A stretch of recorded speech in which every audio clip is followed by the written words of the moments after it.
We're going to push tonight for a new legislation here in Wisconsin to extend the amount of time families have to find a new place to live for loved ones evicted from retirement and assisted living facilities. Action 2 News was the first to alert you back in January when 15 people living at Emerald Bay Retirement Community in Green Bay were given 30 days to vacate when the facility decided to no longer accept family care Medicaid payments. Emily Riley explains what led to this bill.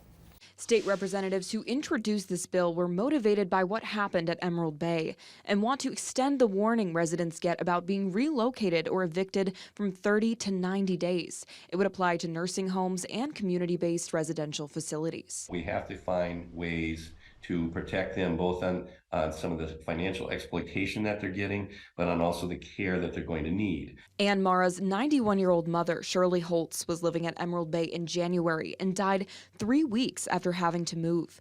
Mara says the stress her mother felt while being transferred caused her to quickly deteriorate.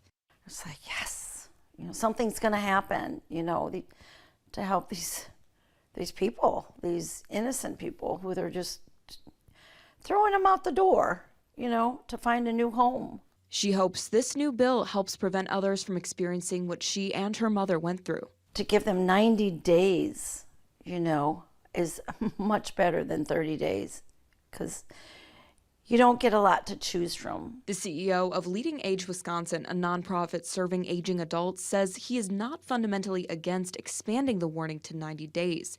But he says the underlying reasons evictions keep happening is the lack of funding for facilities to maintain staffing.